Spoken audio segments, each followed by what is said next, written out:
عزیزان ملت اسلامیہ، السلام علیکم ورحمۃ اللہ تعالی وبرکاتہ۔ امید ہے کہ آپ تمامی حضرات اپنے اپنے مقامات پر بخیر و عافیت ہوں گے۔ جیسا کہ آج 15 نومبر 2020 ایک عرصے کے بعد آج ہم اور آپ دوبارہ سوشل میڈیا کے مادھیم سے اپنے رہبر، اپنے مرشد کو اپنے ماتھے کی نگاہوں سے ان کا دیدار کر رہے ہیں، اور آپ کو معلوم ہوگا کہ رمضان المبارک کے بابرکت مہینے میں الحمدللہ ہم نے وقتاً فوقتاً حضور شیخ الاسلام والمسلمین کے فکر انگیز بیانات اور رمضان المبارک کے بعد حضرت کے سوال و جواب کی محافل ہم نے وقتاً فوقتاً ہم سماعت کرتے رہے اور اس پر عمل کرتے رہے۔ اس کے بعد کچھ حضرت کی طبیعت میں بھی نشیب و فراز ہوتا رہا اور کچھ دیگر مصروفیات کی بنا پر وہ سلسلہ منقطع ہو گیا۔ اب اس درمیان بھی آپ تمام مریدین، محبین، متوسلین، معتقدین کا مسلسل ہماری ٹیم کے پاس یہ خواہشات ان کی آتی رہی کہ حضرت کے بیانات کا، ساتھ ہی ساتھ حضرت کے سوالات کا جو حسین ایک لمحہ شروع ہوا تھا، ایک حسین سلسلہ جو شروع ہوا تھا، اس کو دوبارہ شروع کرنا چاہیے تاکہ ہم حضرت اپنے سوالات کو حضرت کے زبان پاک ترجمان سے سماعت کریں اور وہ اس پر عمل کرنے کی ہم کوشش کریں۔ تو ہم نے دوبارہ حضرت سے عرض کیا اور الحمدللہ حضرت نے آپ کی اس خواہشات کو قبول فرمایا، اور انشاءاللہ اب ہر سنڈے کو انشاءاللہ حضرت قبلہ اپنی اس محفل کے درمیان آپ کے سوالات اور حضرت کی زبان پاک ترجمان سے ان کے جوابات ہمیں میسر آتے رہیں گے، اور ان پر عمل کر کے ہم ایک کامل مومن بننے کی کوشش کریں گے۔ بالخصوص جیسا کہ ابھی آپ کو معلوم ہوگا کہ چند روز قبل حضور شیخ الاسلام والمسلمین نے اپنے برادر اصغر حضور غازی ملت حضرت العلامہ شاہ سید محمد ہاشمی میاں صاحب قبلہ ادام اللہ ظلہ علینا کو آستانہ محدث اعظم ہند کی سجادگی کی ذمہ داری عطا کی ہے۔ اس لیے میں حضرت قبلہ کی بارگاہ میں ہم حضرت قبلہ کو بے پناہ حضرت کو مبارکبادیاں پیش کرتے ہیں ہمارے شیخ الاسلام ٹرسٹ کی طرف سے، اور میں خود اپنی طرف سے بھی پیش کرتا ہوں، اور ساتھ ہی ساتھ حضرت نے میرے برادر اکبر حضرت سید نورانی میاں صاحب قبلہ کو آستانہ محدث اعظم ہند کی نائب سجادگی کی ذمہ داری عطا کی ہے۔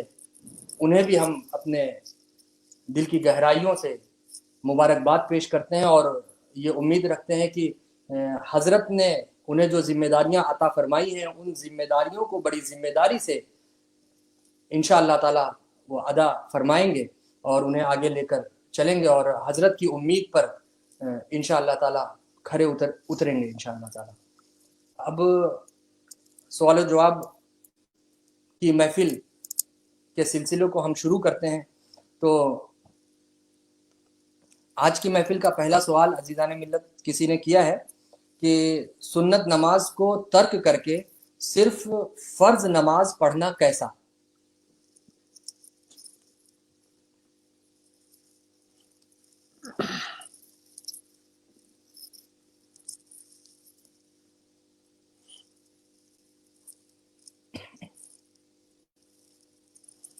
نحمده ونصلي على رسوله الكريم۔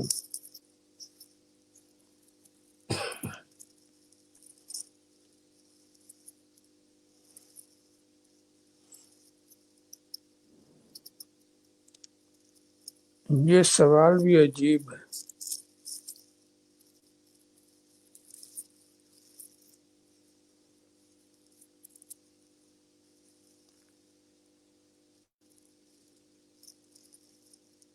کہ سنت کو ترک کر کے تب فرض پڑھے، یہ ترک کا تصور ذہن میں کیسے آ گیا؟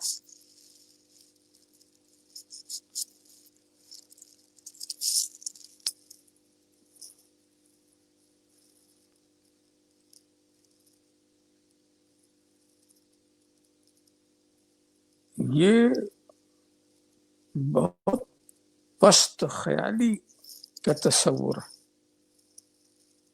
نبی کی سنت اور ہم اس کو چھوڑ کے ایسا کیسے تصور پیدا ہو گیا؟ ارے یہ تو کہنے کے لیے ہے، ہمارے لیے فرض بھی ضروری ہے، سنت بھی ضروری ہے، نبی کی پیروی کرنا بھی ضروری ہے.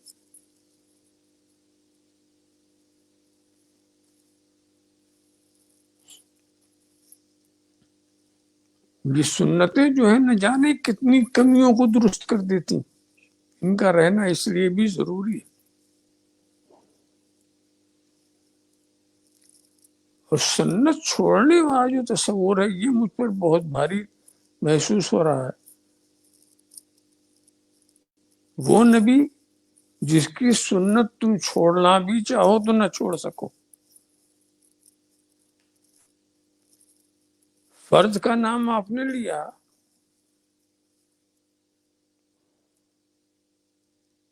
وہ کون سا فرض ہے جو سنت نہ ہو؟ تو ذرا سا نکال کے الگ کرو فرض کو اور سنت سے، دیکھے تو تمہارے بس کی بات ہوتی ہے؟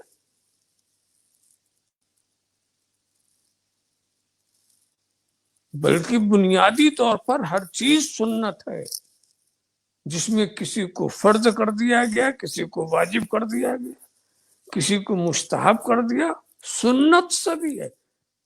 تو فرض کو سنت سے ہٹانے والی بات جو ہے یہ عجیب و غریب، وہ تو ہٹ ہی نہیں سکتا. سنت تو ایسے چھائی ہے کہ جو فرض ہے وہ وہی سنت ہے. تو چھوڑنے والا تصور نہیں ہے. ہاں کچھ الگ الگ نام سے جو سنتیں مشہور ہیں، اس کا اپنا عظیم اجر ہے، اس میں عظیم ثواب ہے، ان کو بھی کیوں چھوڑیں؟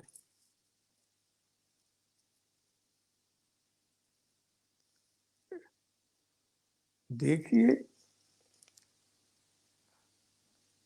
ہم مسلمانوں کے لیے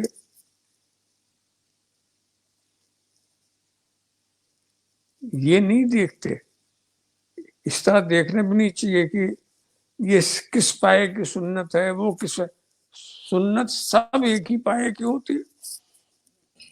یہ فرق کرنا میرے خیال میں یہ مناسب انداز نہیں ہے. ہر سنت سنت رسول ہے اور ہر سنت ہمارے لیے ضروری ہے.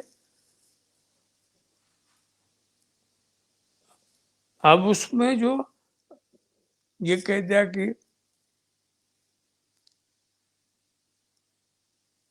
یہ فرق جو ہوتا ہے سنتوں میں، کچھ کوئی واجب ہے، کوئی فرض ہے، کسی کا نام سنت رکھ دیا. یہ سب چیز اگر آپ دیکھیں تو اعتقاد کے لحاظ سے کچھ فرق تو ضرور رکھیں گی،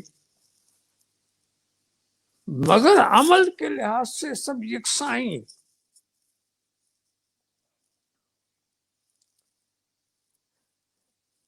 اس کو ایسا سمجھیں، ایک ہے واجب، ایک ہے فرض.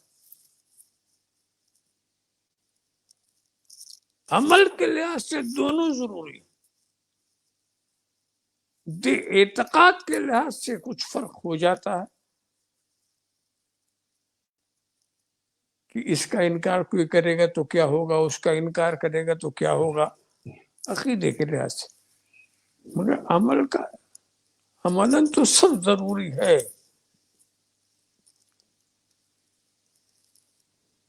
لہذا سنت مسلسل ہونا چاہیے، مسلمان سنت پر عمل کرنا چاہیے. سنت جتنا زیادہ پڑھے گا اتنا ہی اس کو فرض کا فیض ملے گا. اگر کچھ کمی اعمال میں ہو گئی ہے تو وہ کمی بھی پوری ہو جائے گی اللہ کے فضل و کرم سے. لہذا یہ سوال ہی غلط ہے. اس کو چھوڑ کر یہ کریں، ایسا نہیں.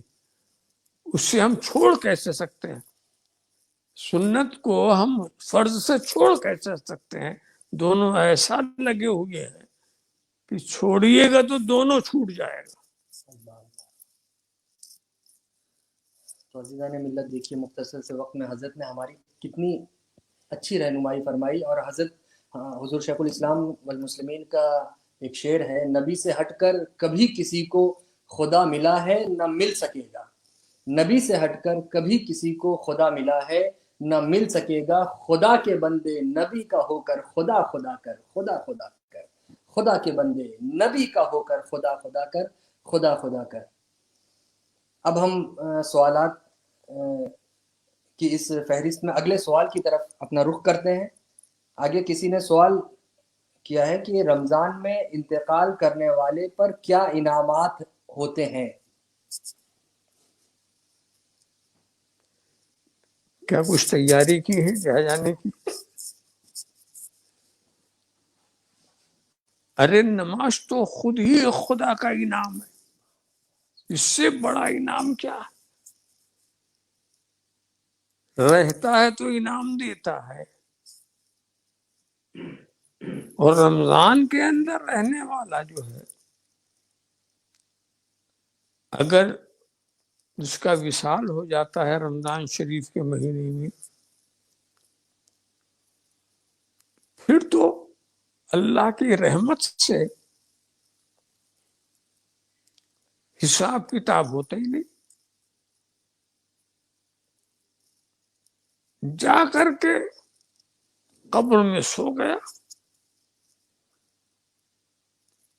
وہ آنکھ کھلی، قیامت آ گئی.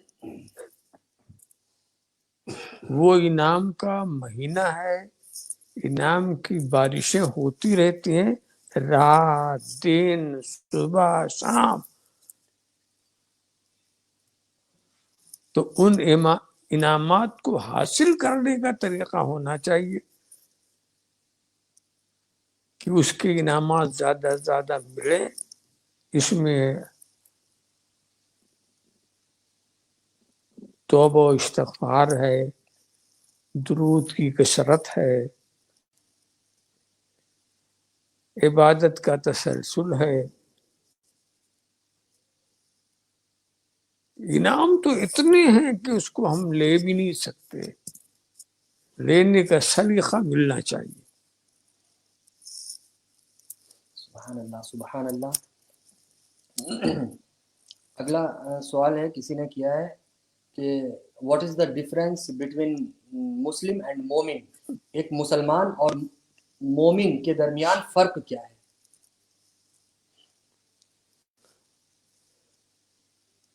اس کا مختصر تو جواب یہ ہے، بہت مختصر.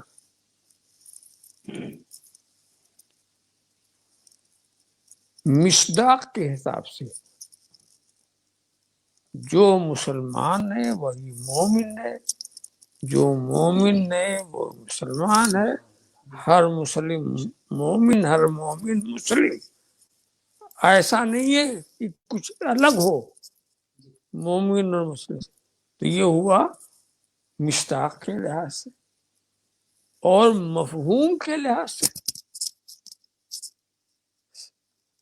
تو رب تبارک و تعالی جن جن باتوں کا ایک مسلمان ہونے کے لیے جن جن باتوں پر یقین ضروری ہے، اس پر اس کی یقین کرنے، تصدیق کرنے والا اپنی تصدیق کرنے کے حساب سے مومن ہے، اور اس رسول کے آگے سر اطاعت جھکانے والا اپنے سر اطاعت کے جھکانے کے حساب سے وہ مسلم، وہی مومن بھی ہے وہی مسلم بھی۔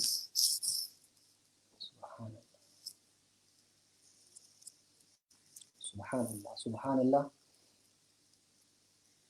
سوالات کی فہرست میں اگلا سوال، ایصال ثواب کا بہتر طریقہ کیا ہے؟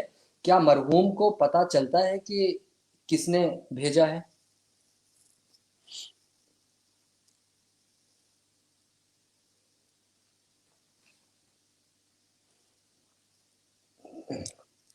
دیکھیے، ایصال ثواب کا خود ہم لفظ استعمال کرتے ہیں کہ کوئی نیکی کا کام کرے اور پھر اس کا ثواب اپنے مرحوم کی روح کو پہنچا دے، یہی ایک ثواب پہنچانا۔ اس میں یہی ہے کہ کام نیکی کا ہو، دوسری بات ہے اخلاص کے ساتھ ہو، محبت کے ساتھ ہو، دکھاوے والا نہ ہو۔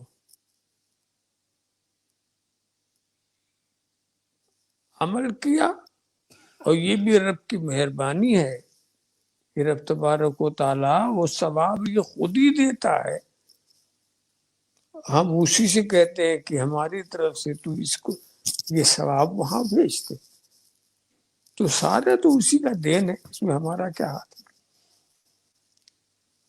تو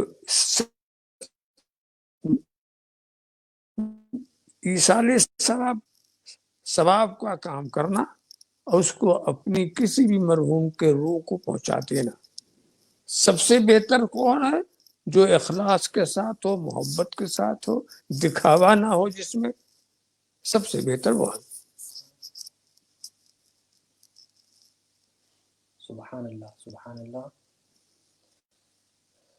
اگلا سوال ہے، کسی نے سوال کیا ہے کہ اسلام میں کانا پھوسی، کان بھرنا، یعنی کان بھرنے والے کے لیے کیا حکم ہے؟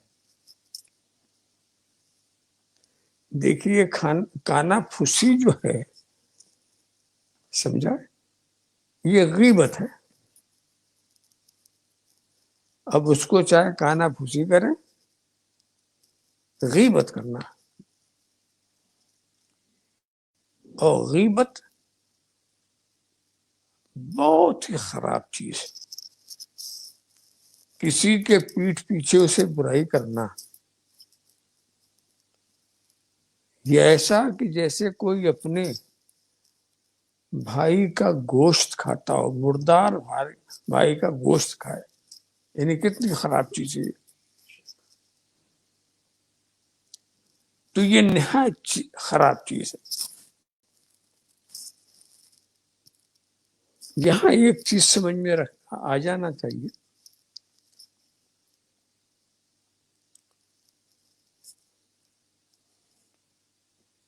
کہ ہر ایک کی برائیاں بھی الگ الگ ہوتی، دو قسم کی ہوتی۔ ایک وہ ہے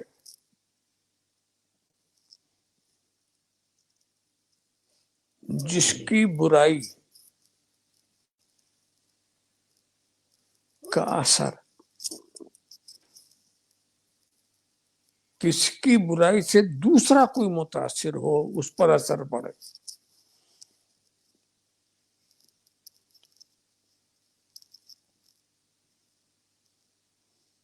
اور ایک یہ ہے کہ اس کی برائی کا اثر خود اسی کی ذات پر پڑے۔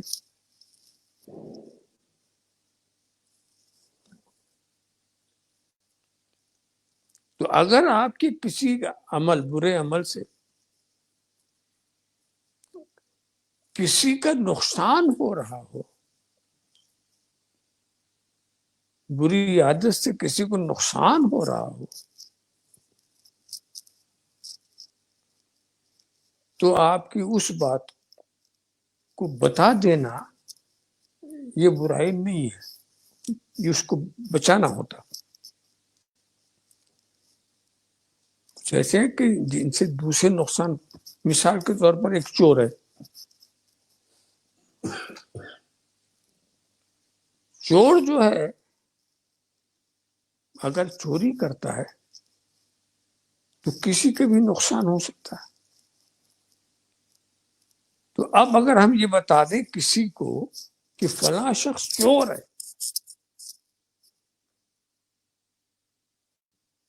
تو یہ وہ بات نہیں کہی جائے گی جس کی اجازت نہ ہو.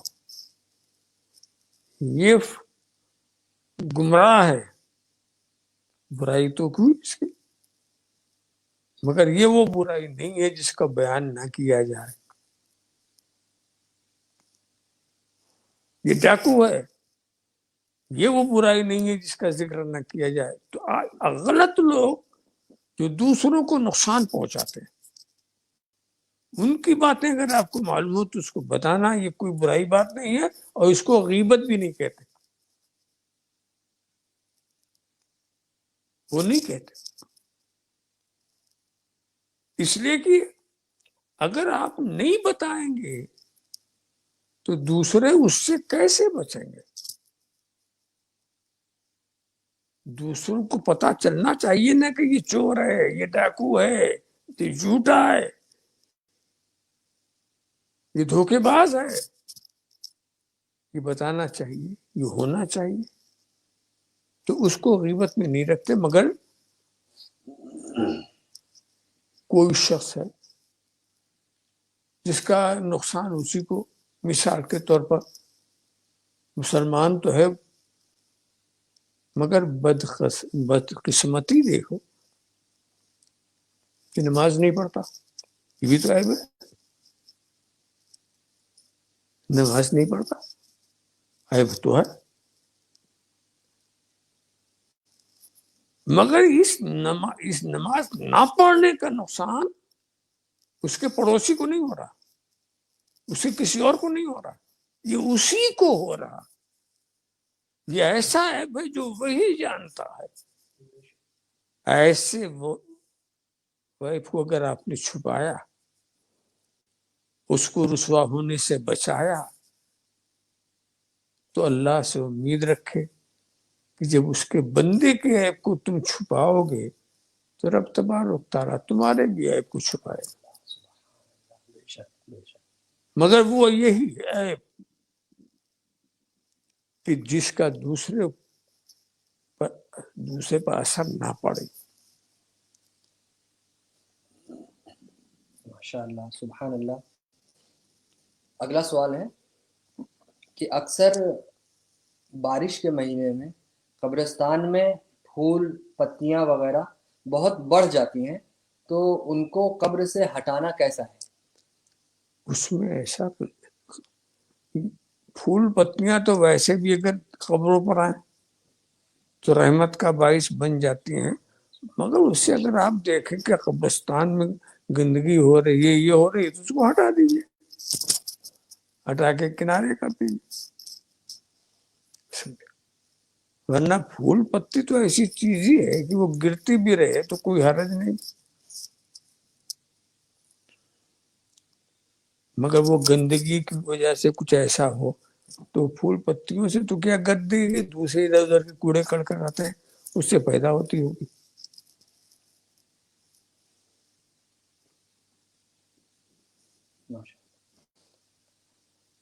اگلا سوال ہے کہ لوگ میت کے، یہ بھی کفن کے تعلق سے ہے، کہ لوگ میت کے کفن پہ عہد نامہ یا قرآن کی کوئی آیت لکھ دیتے ہیں، تو یہ لکھنا کیسا؟ ہاں، یہ اصل میں یہ حصول برکت کے لیے یہ لکھنا، یا قبر کے اندر شجرے رکھنا، جی قبر کی جو مغربی دیوار میں طاق بنا کر اس میں رکھنا حصول برکت کے لیے کہ بزرگان دین کا اس میں نام ہے، اور اس سے امید ہے کہ رب تبارک و تعالی مہربانی فرمائے گا، تو اس کی اجازت تو دیا ہے علماء نے، عہد نامہ وغیرہ رکھنے کو اجازت دی، مگر ایسی جگہ نہ رکھیں کہ اس کی بے حرمتی ہو، وہ زمین پر رکھ دیں یا اس پر کیا نام ہے اس کے بس۔ یہ بزرگوں نے بتایا شجرہ رکھنے کی،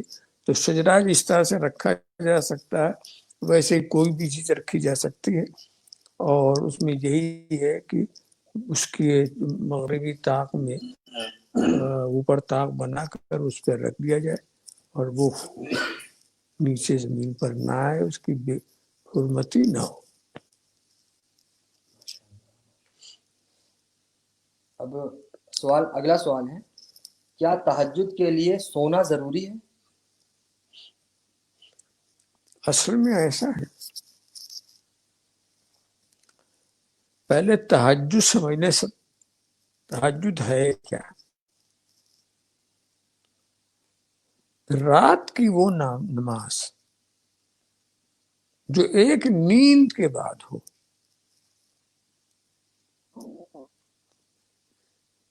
ایک نیند لے کر جب آنکھ کھل جائے اور اٹھے تو اب وہ نماز تہجد ہی ہوگی، ایک نیند، چاہے وہ تھوڑی دیر چاہے کچھ دیر، تو یہ ایک نیند کے بعد جو نماز رات کی ہوتی ہے اس کو تہجد کہتے ہیں۔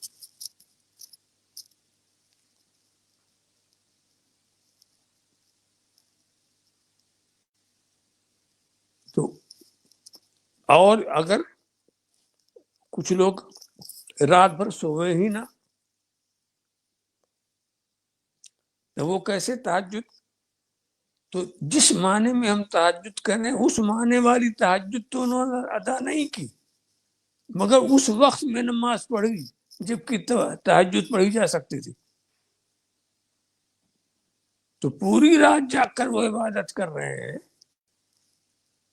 تو تہجد نہ پڑھنے کے بعد بھی ان کو تہجد پڑھنے کا اجر ملے گا۔ یہ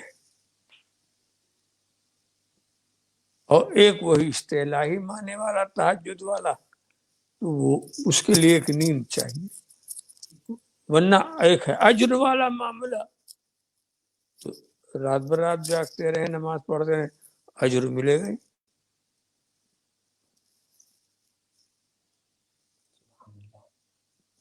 اگلا سوال ہے کہ ماں باپ کے درمیان اگر کچھ کہا سنی ہو رہی ہے، غلط فہمیاں پیدا ہو گئی ہیں، تو ماں باپ کی لڑائی میں اولاد کیا کرے؟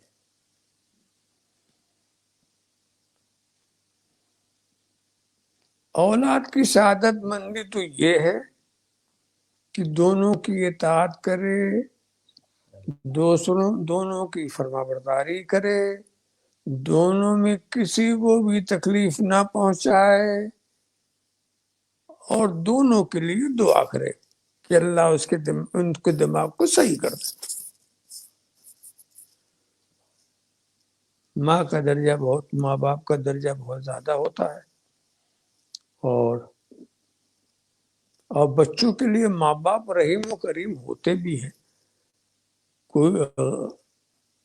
کوشش بچے یہ کریں کہ کوئی ایسی حرکت ان سے نہ ہو جس سے ان کے ماں باپ کو خفگی ہو، اور ماں باپ کے اندر کوئی اگر بدمزگی تو اس کو آہستہ آہستہ اس کو مٹانے کی کوشش کریں۔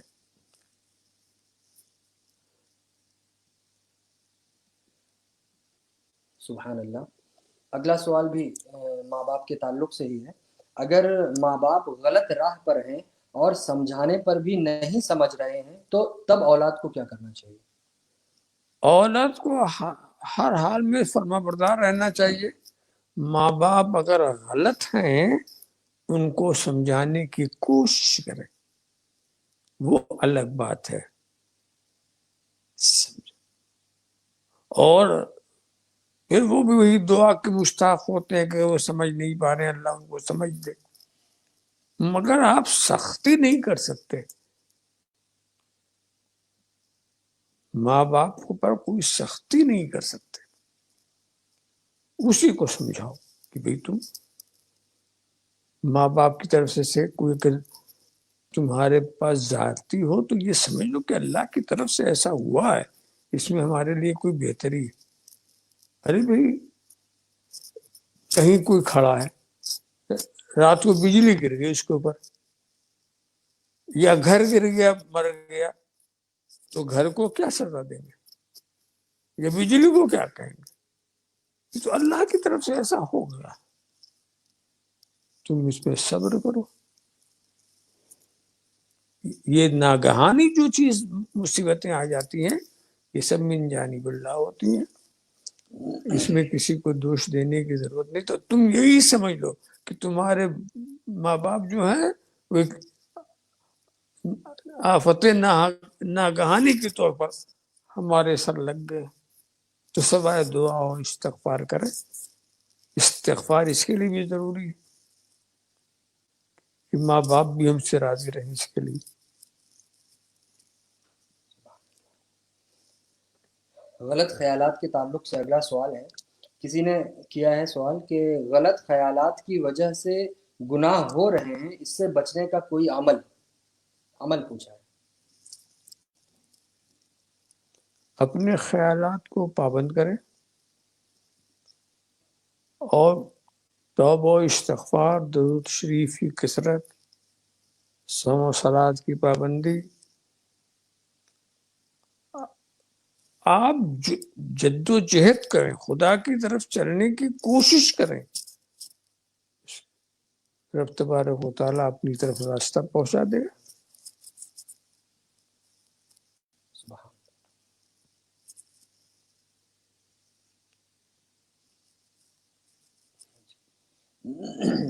اگلا سوال ہے کہ اگر کوئی جائز دعا کئی سالوں سے کی جا رہی ہے پھر بھی پوری نہیں ہو رہی تو کیا کرنا چاہیے؟ صرف دعا کرتے رہنا چاہیے. وجہ کیا ہے کہ رب تبارک و تعالیٰ کی یہ مہربانی ہے کہ وہ اپنے بندے کی کسی دعا کو نامقبول نہیں فرماتا. یہ اس کی رحمت ہے. کیسی بھی دعا کرے، اللہ کو یہ پسند ہی نہیں ہے کہ کوئی اس کے آگے ہاتھ اٹھائے اسے خالی واپس کر دے. بے شک بے شک. یہ اس کی رحمت کی انتہا ہے.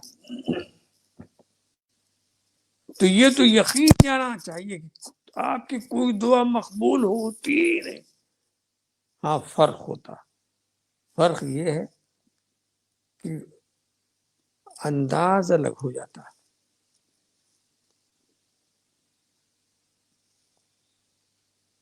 خدا عالم و غیب و شہادہ ہے، آپ کی بھلائی آپ سے زیادہ وہ جانتا ہے. کون سی چیز آپ کے لیے؟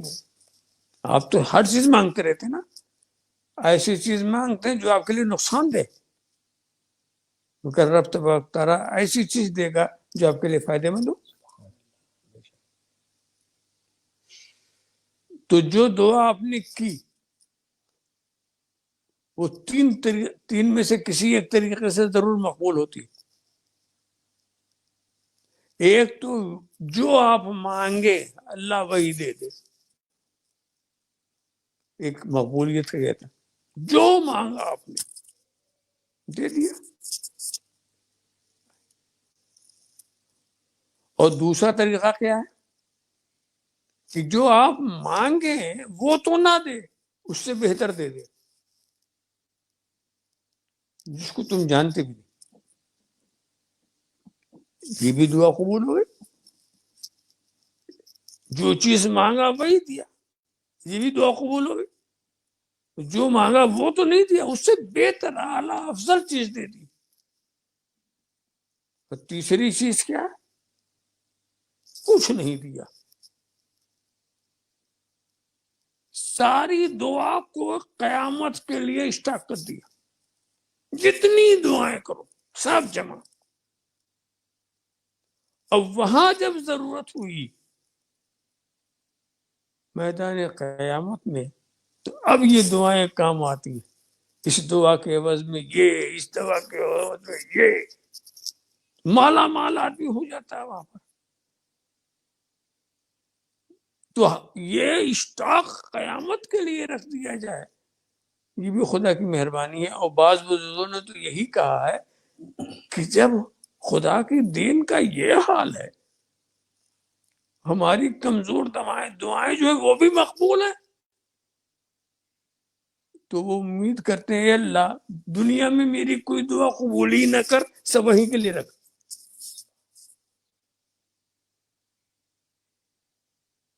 اس لیے کہ وہاں کی قبولیت اعلیٰ ہو. یہاں کی قبولیت الگ ہے. یہاں کوئی چیز مل گئی تو ٹھیک ہے، ہم سمجھیے کہ قبول ہو گیا. تو لہذا خدا کی بارگاہ میں کسی کی دعا مقبول طریقہ الگ ہوتا ہے. کسی کو خدا وہی چیز دے دیتا ہے جو وہ چاہتا ہے. اور کتنا ہی بھی گڑ گڑاتے رہو، اپنے بچے کے ہاتھ میں آپ بچھو رکھیں گے، وہ تو کھلونا سمجھ کے مانگ رہا ہے، کیا دیں گے آپ؟ چلاتا رہے، تڑپتا رہے، نہیں دیں گے. اس لیے کہ آپ جانتے ہیں کہ بچھو کا کام کیا ہے. یہ تو نہیں جا رہا، ہم تو جا رہے ہیں، ہم کیسے اپنے ہاتھ سے دے دیں گے؟ تو وہ چیز جو ہمارے لیے نقصان دی ہے، رب کی رحمت اس کو ہم سے دور رکھتی ہے. جو ہمارے لیے فائدہ مند ہے اس کو ہمارے قریب پہنچا دیتی، جو ہم کو یہاں ضرورت ہے یہاں دیتی ہے، جو قیامت میں ضرورت ہوگی انشاءاللہ وہاں دے گی. سبحان اللہ، بے شک. وہاں تو رحمت ہی رحمت ہے. بے شک. اب یہ اگلا سوال تو نہیں ہے، کسی نے عمل پوچھا ہے سوال کی شکل میں. کسی نے پوچھا ہے کہ میرا 4.5 سال کا بیٹا ہے، اس کی زبان صاف نہیں ہے، لکنت ہے، مطلب توتلاتا ہے، تو اس کے لیے کوئی عمل عطا فرمائے. وہی آیت کریمہ بسم اللہ رب اشرح لی صدری ویسر لی امری واحلل عقدۃ من لسانی یفقہوا قولی. اسی کو پانی میں دم کر کر کے پلاتے رہے، اور کشمش کے صبح 5 دانہ کشمش اور بھی دم کر لے، 5 دانہ کشمش کھلائے روزانہ، اللہ فضل کرے گا وہ بھی ختم ہو جائے گا انشاءاللہ. انشاءاللہ. مطلب صبح شام بس ایک مرتبہ صبح ایک بار 5 دانہ 5 کشمش کا. دانہ کشمش کا تو دانہ. حضرت نے جو فرمایا اللہم رب اشرح لی صدری ویسر لی امری واحلل عقدۃ من لسانی یفقہوا قولی، یہ اس کو جو ہے 5 دانہ کشمش پر صبح و شام. ہاں صبح شام جو ہے اس میں ایسا ہے کہ 21 مرتبہ پڑھ کے دم کر دے، رکھے رہے. جب 5 دانہ وہ کم ہوتے ہوتے کم ہوتے ہوتے کچھ رہ جاتے پھر دم کر کے اس پر مسلسل دم کرتے رہے اور بچے کو کھلاتے جائیں.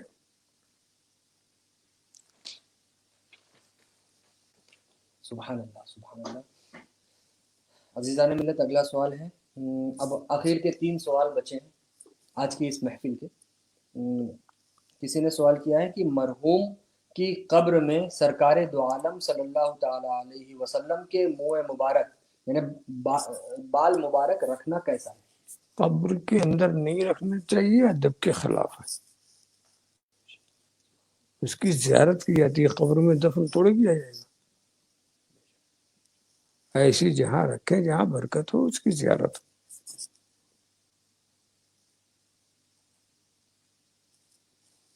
اگلا سوال ہے کہ سید زادے سے دشمنی رکھنا یا انہیں برا بھلا کہنا کیسا ہے؟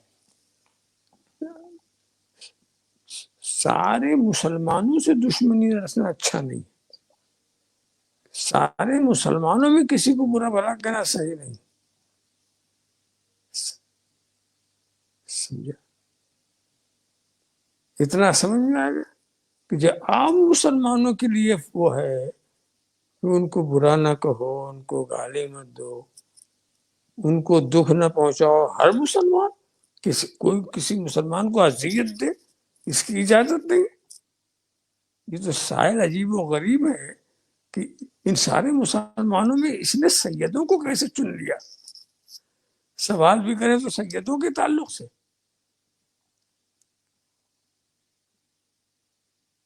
یہ جانتے ہوئے کہ یہ اہل رسول ہیں، ان کے تعلق پوچھ رہے ہیں. برا بھلا اس کی اجازت چاہیے کیا؟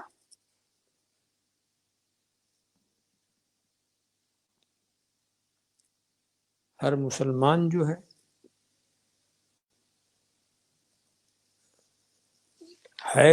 کہ اس کو ہمارے زبان ہاتھ سے تکلیف نہ پہنچے، ہم اس کو برا بھلا نہ کہیں. یہ ہر مسلمان اس کا مستحق ہے، اور اللہ کے رسول کی جو اولاد ہے وہ بھی ایسے ہی سب سے زیادہ مستحق ہے اس بات کی کہ اس سے لوگ محبت کریں اور اللہ کے رسول کی نسبت کا احترام کریں. ماشاء اللہ. آج کی محفل کا آخری سوال ہے عزیزان ملت، یہ قبر کے تعلق سے ہے. کسی نے سوال کیا ہے کہ بارش میں اکثر قبریں بیٹھ جاتی ہیں جس کی وجہ سے قبر کھل جاتی ہے، جس کی وجہ سے قبر کچھ حد تک کھل جاتی ہے اور کفن وغیرہ دکھنے لگتا ہے، یا قبر میں بڑا گڈھا ہو جاتا ہے.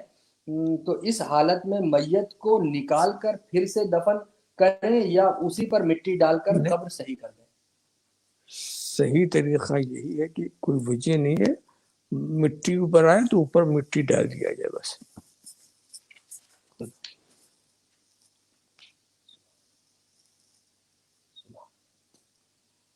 عام لوگوں کو اس بات کی اجازت نہیں دی جا سکتی کہ قبر نکال کر کے پھر آپ وہ کریں. ہاں، بعض بزرگان دین نے جو کسی کو بشارت دی، ان کو ہدایت دی کہ ہماری قبر سے نکالو، یہ ایسے واقعات ایسے نہیں کہ بالکل عام طور سے سمجھ لیا جائے جس کی قبر چاہے نکال دیں. ابھی ہمارے یہاں کے قریب ایک بزرگ آرام فرما رہے ہیں، مقام یہی ٹانڈے کے پاس. ہاں، اور وہ حضرت مخدوم سمنانی کے خلفاء میں سے ہیں. مقام کے بزرگ جو ہیں وہاں کے وہ ہیں. 2 مرتبہ ان کے ساتھ ایسا ہوا کہ دریائے گھاگرا کاٹتے کاٹتے ان کے قبر کے قریب پہنچنے لگا. تو انہوں نے اس دور میں کوئی بزرگ رہے ہوں گے تو ان کو بشارت دی کہ دریا کاٹتے ہوئے یہاں آ گیا، یہاں سے مجھے ہٹاؤ. تو اس دور میں جو لوگ تھے انہوں نے اٹھا کر کے قبر سے نکال کر کے باضابطہ کچھ فاصلے پر لا کر کے ان کو دفن کر دیا. پھر بات ہو گئی. ایک عرصہ دراز کے بعد پھر دریا کاٹتے کاٹتے وہاں تک آ گیا. عرصہ دراز کے بعد یہ ایسا زمانہ تھا جس میں حضرت اشرفی میاں بھی تھے، اعلی حضرت اشرفی میاں. تو انہوں نے پھر انہیں بھی بشارت دکھایا تھا، اس اشرفی میاں کو دکھایا، اور اس دور کے ایک بزرگ اور تھے ان کو بھی. یہ کچوچے سے گئے، وہ ٹانڈا سے گئے، اس طرح سے دونوں اکٹھا ہو گئے اور اس طرح سے گئے. انہوں نے پھر وہی کیا. انہوں نے تو باضابطہ اس وقت جہاں پر وہ آرام کر رہے ہیں یہ وہی جگہ ہے جہاں اشرفی میاں نے رکھا.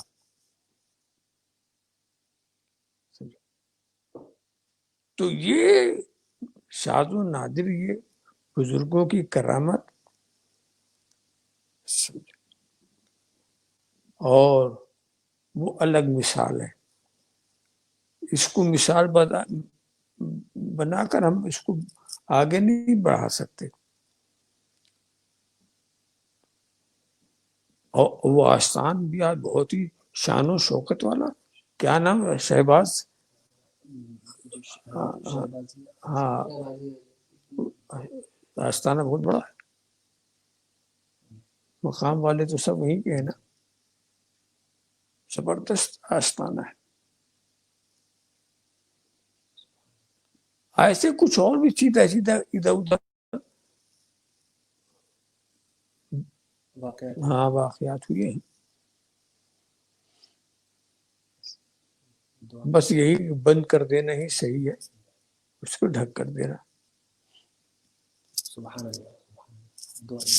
اللهم صل على سيدنا مولانا محمد وعلى مولانا محمد كما تصلي عليه. اللهم إني أسألك العفو والعافية والمعافاة الدائمة في الدين والدنيا والآخرة لي ولوالدي والمؤمنين والناس بإذن وسالي بالدعاء. إن الله وملائكته يصلون على النبي يا أيها الذين آمنوا صلوا عليه وسلموا تسليما. اللهم صل على سيدنا مولانا محمد وعلى مولانا محمد كما تبارك وتسلم عليه. سبحان ربك رب العزة عما يصفون وسلام على المرسلين والحمد لله. فضیلان ملت، آج الحمدللہ ہم نے مختصر سی اس محفل میں حضور شیخ الاسلام والمسلمین کی زبان پاک ترجمان سے الگ الگ سوالات کے جوابات سنے. ہمیں صحیح معنی پر ان پر عمل کر کے ایک سچا پکا مسلمان بننے کی کوشش کرنی چاہیے. اور انشاءاللہ تعالیٰ ایک ہفتے کے بعد دوبارہ ہم آپ کے مابین حاضر ہوں گے. تب تک کے لیے آپ خیر و عافیت سے رہیں. ساتھ ہی ساتھ میں عرض کرتا چلوں کہ جیسا کہ ہمیں معلوم ہے کہ یہ مہلک وبا کورونا جو وبا ہے یہ ابھی بھی ختم نہیں ہوئی ہے، لہٰذا ہمیں ہرگز اسے نظر انداز نہیں کرنا چاہیے. ہاں، حکومت کی طرف سے کچھ سہولیات اور ہمیں فراہم کر دی گئی ہیں اور کچھ آسانیاں ہو گئی ہیں. جو جس طرح پہلے لاک ڈاؤن تھا یا کافی لاک ڈاؤن کے چلتے ہم اپنے معاملات کو آگے نہیں بڑھا پا رہے تھے، لہٰذا اب ہم جب بھی آگے نکلیں اپنے جو بھی کام کریں احتیاطی تدابیر کا مکمل ہمیں پاس و لحاظ رکھنا چاہیے. ہر قدم پر گھر سے نکلتے وقت بھی گھر آتے وقت بھی اپنا اور اپنوں کا ہمیں مکمل خیال رکھنے کی ضرورت ہے. تب تک کے لیے آپ خیر و عافیت سے رہیں. السلام علیکم ورحمۃ اللہ تعالیٰ وبرکاتہ.